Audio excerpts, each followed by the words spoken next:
Imam Fathul Bari itu cerita ketika Rasulullah SAW dawuh iqra'hu fi syahrin, ada sahabat yang pamit mau khataman tiap bulan enggak boleh, 2 minggu enggak boleh, seminggu enggak boleh. Walhasil itu dipakai alasan. Terus Nabi ngendikan iqra'hu fi syahrin sampai iqra'hu fi sab'in, sampai ada riwayat iqra'hu fi salasin. Sudah 3 hari khatam sekali itu sudah kebanyakan.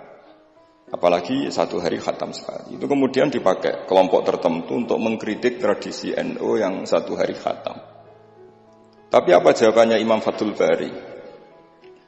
Apa mereka yang mengkritik itu benar-benar nyata iqra'hu fi syahrin, kemudian mereka itu khatam tiap bulan? Kan enggak juga.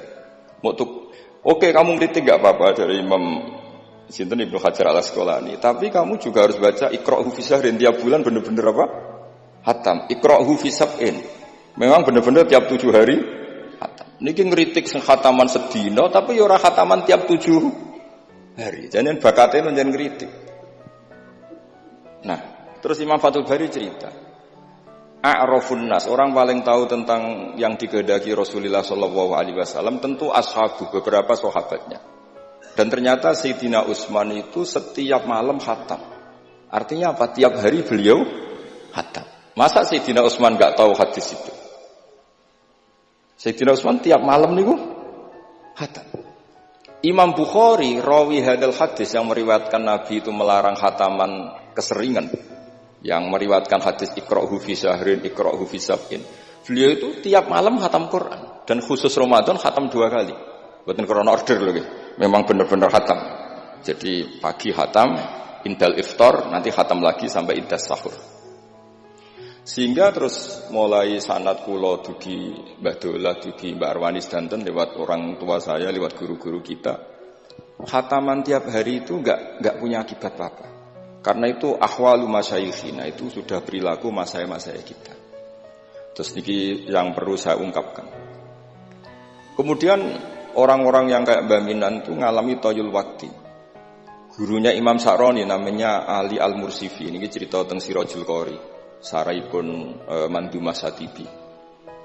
Di antara keramatipun gurune Imam Sa'roni niku 1 hari itu khatam 360.000. 1 hari. Sampeyan sembayang 360.000. Niku boten sampean takwil paling kulhu pengganti Quran. Boten, ya memang dibaca. Sampai muridnya Imam Sa'roni itu tanya, taqra'uhu bi harfin wa sautin? Apa kamu baca dengan huruf juga ada suara jenengan? Naam. Terus kata beliau, maddawahi al-waqta. Ini Allah memanjangkan waktu untuk saya ikraman di Rasulihi Muhammad sallallahu alaihi wasallam. Jadi beliau ngalami toyul waktu. Toyul waktu itu waktu diringkas sedemikian rupa sehingga beliau baca itu dalam waktu 24 jam ya kayak mungkin bagi kita ratusan tahun. Namanya toyul waktu. Nah, kenapa itu bisa terjadi? Terus kata-kata sarahnya Satibi tadi Sirahul Juara, wa hadza amrun la tasa'uhul uqul wa hadduna minhu at-tasdiq. Ini sesuatu yang mungkin nalar kita tidak sampai, tapi sudahlah kita percaya saja. Nah, kenapa kita percaya? Karena Quran itu kalamullah sing aslinya itu laisa fi harfin wala sautin. Tidak melibatkan suara, tidak melibatkan huruf. Itu yang kalamun azaliyun. Kemudian orang ini ditarik ke Lauh Mahfud. Kemudian dia ngalami yang seperti itu. Dan itu bagi orang-orang dekat Allah sah saja.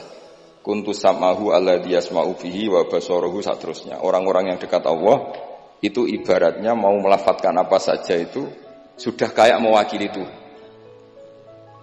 Kenapa begitu? Karena dia saking fananya pada dirinya sampai ya memang fana. Sehingga ya dia sudah, tapi bukan manunggaling kawula Gusti mboten. Misalnya begini, saya beri contoh. Andaikan sampean itu jadi wali, sebetulnya saya bilang andaikan ini su'uladab, bisa saja wali betul. Tapi kayaknya kok belum meyakinkan. Andaikan dulu, urutannya andaikan dulu. Kalau sampean jadi wali, itu enggak tahu bedanya antara ayam itu melahirkan telur atau telur lahir dari ayam dengan ayam itu lahir dari batu. Itu enggak tahu bedanya. Apalagi Nabi. Nabi itu malah nggak kepikiran kalau itu ada bedanya. Kenapa? Ketika kamu percaya kudroh azaliyah sing ghairu mahsurah, kamu percaya kudrohnya Allah Ta'ala itu tama sempurna, itu kan sampai mesti berpikir, memangnya ayam bisa bikin telur?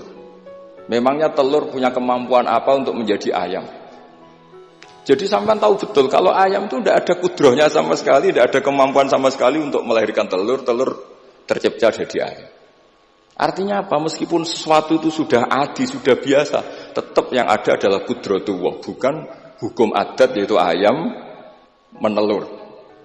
Sehingga seorang nabi itu, misalnya Nabi Soleh ditanya, apa bukti mujizat kamu? Saya minta unta keluar dari batu besar ini. Dari Nabi Soleh, ya enggak apa-apa. Karena beliau itu tahu betul ketika unta lahir dari unta, itu memangnya unta bisa apa? Memangnya unta iso gawe unta, ayam iso gawe telur. Semua itu ada kudroh azaliyah, ada kudrohnya Allah. Nah wali dan apalagi nabi itu tahu betul itu. Sehingga nggak ada bedanya. Misalnya para nabi sampean tanya, ayam bisa melahirkan telur, apa batu ini bisa melahirkan telur? Ya jawabnya bisa. Sehingga ya betul lah. Terus ada Naqatu Soleh itu keluar dari apa? Batu. Dan Nabi Soleh biasa saja karena beliau memang nabi. Rasulullah ketika sahabatnya kelaparan, terus diundang Jabir, masakannya sedikit. Ya beliau bilang, ini masakan harus jadi banyak. Ya banyak, untuk orang sekian ribu cukup. Ketika sahabat kurang air di padang Sahara gitu, sahabat bingung nyari air, Nabi malah sari, masyhur. Sari, terus ya santai aja ketika beliau dilaburi kurang air, terus ya sudah minum air dari sini, terus fana ba'al ma' min baini asabi'i. Karena Nabi itu orang yang tidak bisa didikte oleh hukum adat. Sehingga tidak terus, ayam ini bisa melahirkan telur, berarti mungkin. Kalau batu enggak melahirkan telur, enggak mungkin. Terus kamu bilang ini mungkin, ini tidak mungkin. Itu kita kalau di matolek kan diajari. Padahal mungkin tidak mungkin berdasar hukum adat. Bukan berdasar kudrohnya Allah Subhanahu wa ta'ala. Nah, orang-orang yang sudah begini, masalah rezeki juga gitu. Soalnya sementing para pangeran, masuk timbarno pangeran. Akhirnya sudah sementing muamalah mbek Allah. Makanya ada cerita seorang Habib, dia enggak punya pekerjaan, terus setiap hari dia sholat, tiap pagi ngantor. Ternyata dia ke mushola atau ke masjid sholat. Terus kata Habib itu, ya Allah, semua orang yang kerja engkau gaji, maka saya ya harusnya engkau gaji. Iku yo terus sugih, tapi bukannya ditiru orang ya. Jadi dia apa ngantor ya ora di kantor, ngantore ning masjid sholat. Tapi ini enggak boleh gaya-gayaan yang sudah makomnya seperti itu. Orang sampean gak makome ribet. Tapi ini cerita ya, kalau tak belajar Quran. Sehingga para nabi itu enggak kepikiran, misalnya Nabi Ibrahim itu enggak kepikiran kalau api itu bisa membakar, karena beliau tahu api apa punya ikhtiar, api apa punya irodah, punya kehendak. Api apa punya cara yang diinginkan api itu untuk membakar saya, kan tidak juga, dia benda mati. Pasti itu murtangan Allah. Sehingga ketika beliau mau dibakar ya santai aja. Beliau nggak tahu bedanya di sana sama di sini. Semua nabi itu begitu. Ma kunta tadri mal kitab walal iman. Makanya semua nabi itu rata-rata ummi itu ya pokoknya sudah begitu. Makanya disuruh berdoa ya nggak mau. Kata malaikat Jibril, saya Jibril untuk nolong kamu. Tidak, saya tidak butuh kamu. Maksudnya kamu ngomong, nanti tak sampaikan ke Allah. Allah itu sudah tahu tanpa kamu. Hasbi min su'ali ilmuhu bihali. Itu Nabi. Nah, Rasulullah Muhammad SAW juga sama. Ketika mau perang Badar, itu kan musuhnya itu 1000 lah kira-kira gitu. Sahabat itu 300. Terkenalnya 313 sama dengan ashabi apa itu? Talut itu, apa itu waqala apa Daud itu, ashabi Daud itu. Itu Nabi ya santai saja. Padahal itu pedang satu dipakai orang 10. Sampai bisa bayangkan perang pedangnya gentenan. Tidak bisa kan? Tapi Nabi karena diutus Allah ya jalan saja. Ya santai. Karena bagi Nabi itu nanti ada kudratullah. Betul. Ternyata perang musuhnya 1000, musuh 300, yang satu perlengkapan lengkap, yang satu gentenan pedang. Perang ya dibacok sik nyelip pedang iki ono musuh kan yo gak iso bayangno. Singkat cerita terus masyhur itu Nabi terus berdoa. Ya Allahumma intuhlik hadil isobat alam tu'bad ba'dal yaum. Walhasil terus ada pertolongan dari Allah. Artinya Nabi nganggep ini gak penting 300 apa 100. Orang menang itu ya karena biqudrotillah. Begitu juga di perang Khandaq di. Sehingga Nabi itu pernah minta kakinya kambing. Kaki yang depan namanya dirok. Dirok itu 2 kan. Namanya kaki depan itu dirok. Coba ambilkan dirok itu, ini ada tamu, diambilkan. Terus diambilkan lagi. Ambilkan lagi 1, diambilkan. Terus ambilkan lagi. Bukankah kambing diroknya hanya 2 ya Rasulullah? Andai kan kamu langsung ngambil, pasti tetap jumlah itu ada. Karena ketika Nabi ngendikan ini jadi konstitusi. Jadi kemana malaikat kudu melok ribet Nabi ngendikan. Ya masyhur kan Nabi khutbah, padahal pas musim kemarau nggak mungkin hujan cara hukum adat. Ya Rasulullah khutbah itu suwi-suwi niki wong bingung perkara ana udan. Pun pokoke niki bingung halakatil amwal mergo gak ana udan. Niku Nabi langsung ngendikan udan. Bareng udan minggu berikutnya wong kebanjiran sakniki mboten rusak krana kemarau tapi krana banjir. Niku Nabi ngendikan Allahumma hawalena wala ini langsung mari. Artinya Nabi itu nggak bisa didikte terus. Ini secara ilmu falak, ini nggak musim hujan. Nah, saya kan perhitungan, kalau istisqa saya didelok guys musim dari istisqa. Kalau di konco kiai ahli falak, ini kon istisqa orang gelem. Tak takoki kena apa? Tak hitung jek suwi kesudan iki. Engko ora ketara ramandine, dadi dekne ngenteni. Wis, yo ono kiai rondo politik ngoten yo. Tangan-tangan yo bener, timbang terkenal ngobos kan nurono reputasi dadi. Iku yo. Tapi kalau Nabi itu ndak. Nabi itu ma kunta tadrimal kitab walal iman. Karena kalau kita sudah makom itu enggak bisa didikte oleh al-ahkam al-adiyah. Nah, pitik mulai rondo, pendok dari pitik. Makanya ketika ada kitab Al-Husunul Hamidiyah, hukum adat itu telah membodohkan kita lama sekali sehingga Anda tidak bisa percaya kudroh tamah. Dan ini kaitannya hormat baminan ini nanti tentang Quran. Nanti jenengan melihat mukjizat terus gampang sekali. Kata Imam Al-Husunul Hamidiyah ngendikan umpama klungsu niku biji asem nih. Andai kan tidak pernah terjadi klungsu itu jadi asem yang besar. Kemudian buah, kemudian macam-macam lah. Ditabrak truk nganti yo masalah tenan. Terus itu enggak pernah terjadi. Terus akhbaru kamu birun, terus kamu diberi cerita orang, ini klungsu ini bisa jadi pohon besar sekali suatu saat. Kamu pasti tidak percaya. Wah ini mohal, masa barang kecil jadi besar. Berhubung sering terjadi, terus Anda bilang mungkin. Tapi pertanyaannya, ketika mungkin itu kamu kan gak ikut bikin. Namanya mungkin tidak mungkin kan kamu harus punya otoritas ikut bikin. Kamu kan tidak ikut bikin, kok bilang ini mungkin, yang ini tidak mungkin. Ketika itu sering jadi pohon besar, Anda pun tidak berkontribusi kan? Kontribusinya siapa coba? Allah Subhanahu wa Ta'ala. Nah di sini terus para wali itu sudah mengabaikan itu semua. Jadi ya Nabi kalau mau mi'raj ya sudah terbang saja. Kayak Abdul Qadir Jilani kalau mau tawaf ya tawaf saja. Padahal beliau di Baghdad. Imam Nawawi itu di Damaskus. Tiap malam itu tawaf. Padahal penerbangan 3 jam. Karena beliau gak roh bedane. Ki adoh iku parku kok. Mbak Mutamakin kepengen teng Mekah ya teng Mekah mawon. Ra usah antri haji, paspore diurus. Kondo Mas Nadi pon kondo menak nu mboten usah ngoten. Mboten usah ngoten. Niki cerita wali mboten. Artinya orang-orang ahli Quran itu sudah ke makom itu. Sehingga yo coba warai nek tengok-tengok ning omah terus rezekine piye yo coba warai ngono kok dadi goblok malah niki pun makomnya seperti itu. Dan kita harus berlatih. Kalau kita tidak berlatih maka ilmu ini akan hilang. Yaitu tadi, terus kita didikte hukum adat, seakan-akan hukum adat ini memenjarakan kita, memasung kita, kemudian kita sampai nanti ada mukjizat, Naqatus Sholeh keluar dari As-Sakhrah, dari batu besar kita janggal, Nabi Ibrahim dibakar oleh api, kita apa? Janggal. Sebetulnya itu kalau pakai, makanya di Matolek, di semua pondok diajarkan, ada mukhal akli, ada mukhal apa? Adi. Kalau mukhal adi itu ya sebetulnya tidak mukhal. Cuma secara adat itu jarang apa terjadi. Tapi kita harus mulai berpikir, dilatih. Ketika telur jadi ayam, memangnya dia punya ikhtiar kan enggak? Tetap di situ ada kudratu. Wah, Lah kalau sama-sama qudratullah bedanya apa? Telur keluar dari ayam sama telur keluar dari batu. Kan sama-sama yang menentukan adalah qud. Nah di sini ini latihan tauhid. Terus yang terakhir untuk sering baca Quran secara fasih, secara benar, secara apa? Ini saya cerita min haisul makna ya.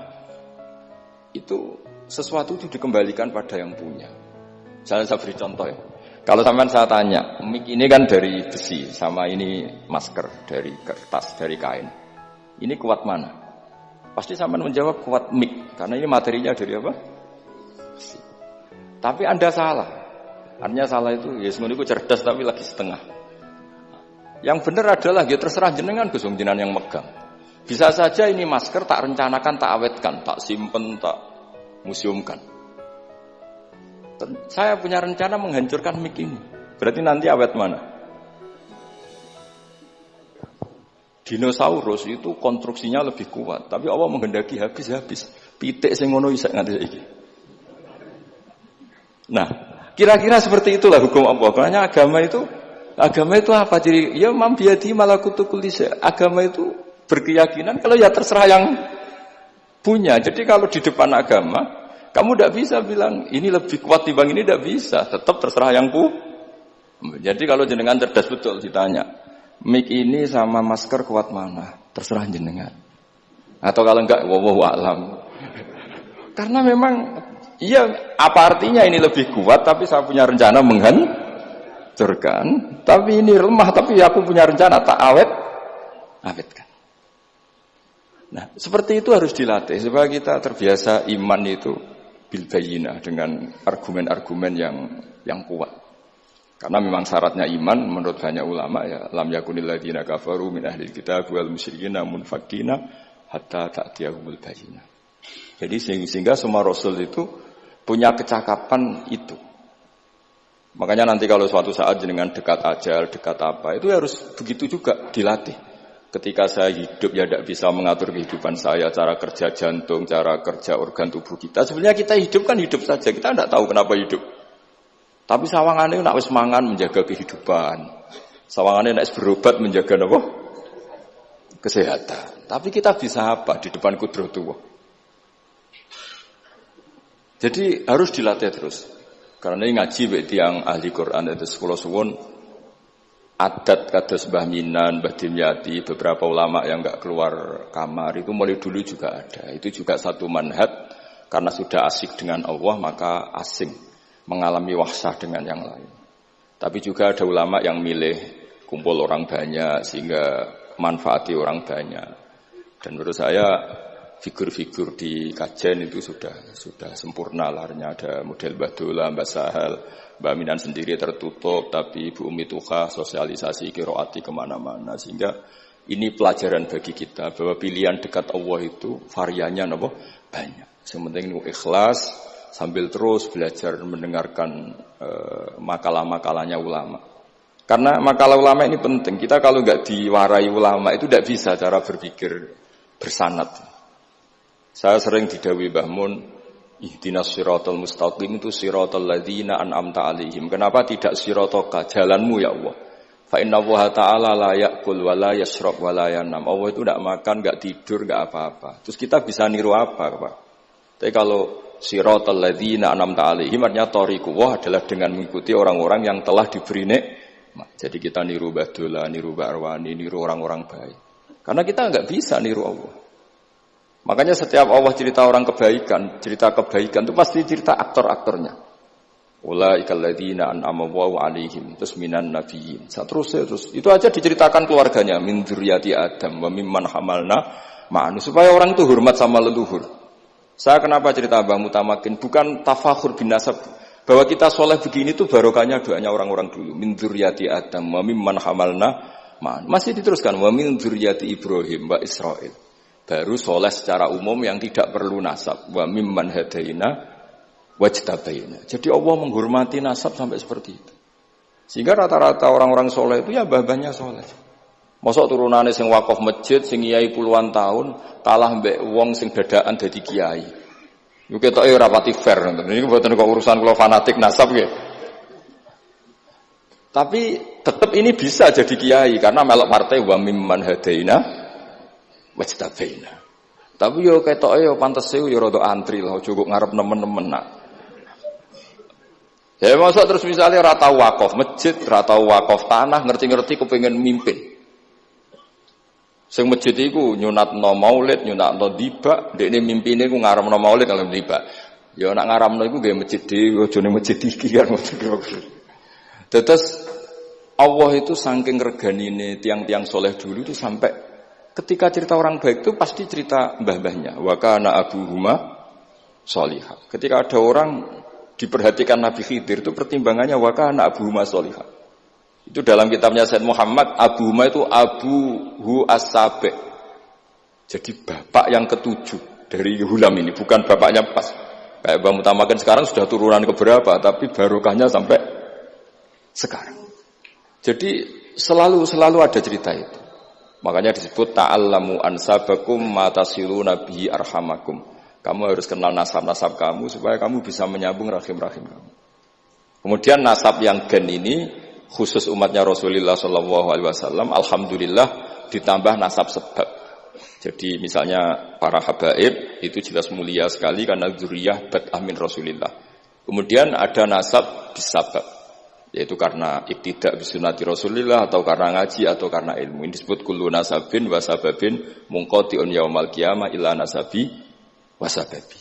Sehingga ada orang yang benar-benar ahli bait karena gennya kayak Sayyid Hasan, Sayyid Husain, tapi ada orang yang diaku keluarga Nabi karena amalnya kayak Salman Al-Farisi ketika beliau punya ide cemerlang di Khandaq, Nabi memujinya dengan apa? Salman minna ahlal bait. Jadi niki artinya gini, jenengan meskipun tidak keluarga Mbah Minan secara gen karena yang keluarganya ya tentu Mas Fatah dan saudara-saudaranya, tapi kita bisa menjadi keluarga beliau karena amal dan karena mahabbah. Nggih ngoten mawon nggih sing ndonga nggih ampun kula lah. Wis nurut mawon daripada niki bentrok nggih ribet. Wow, nak gak nurut tuh Mas Nadi terus dikerano banser ning pun teng kanan kiri niku ribet niku panglima tertinggi napa? Kudu kewakili kudu ketuane tapi semua yang jelas saged meremot. Nggih, monggo berdoa Al-Fatihah. A'udzubillahi minasyaitonir rajim. Bismillahirrahmanirrahim. Rahmanirrahim. Shallatu alladhina an'amta 'alaihim ghairil maghdubi 'alaihim waladdallin. Bismillahirrahmanirrahim. Nahmaduka ya Ghafuru ya Syakuru wa shalli wa sallim wa barik ala habibika Mustafa Muhammad wa ala alihi washabihi wa barik wa sallim ajma'in. Allahumma ya ilahana ya wa fi barakati ta'ina ilaika barakati mutawassilina ilaika bi jayyi habibika Muhammad. Ighfir ya awwali Mbah Ahmad minnan Abdillah salam wa ali darajatihi fil jannah wa barik fi ahlihi wa fi dzurriyyatihi ya Allah. Allahumma ya ilahana ya ij'alna ya aminin mutmainin alladzina la khaufun 'alaihim wa lahum yahzanun waj'alna salimin wa nimin mu'afin min kulli bala'id dunya al akhirah. Waj'al ya Allah himmatan al-ulya fi hadhihi ad-dar'i la kalimatika ya Allah hatta nakuna ya wa khudamatan di syariatika wa abnaina ya Allah wa abnaina fi khidmati syariatika al-gharra al-bayda lailuha kana hariha ya Allah aqimna fi dhalika wa inna ala dhalika ya Allah Rabbana atina fid dunya hasanah fil akhirati hasanah wa qina adzabannar sallallahu alaihi sayyidina Muhammad sallallahu alaihi wasallam subhana rabbika rabbil izzati amma yasifun wa salamun alal mursalin walhamdulillahi rabbil alamin. Imam Fathul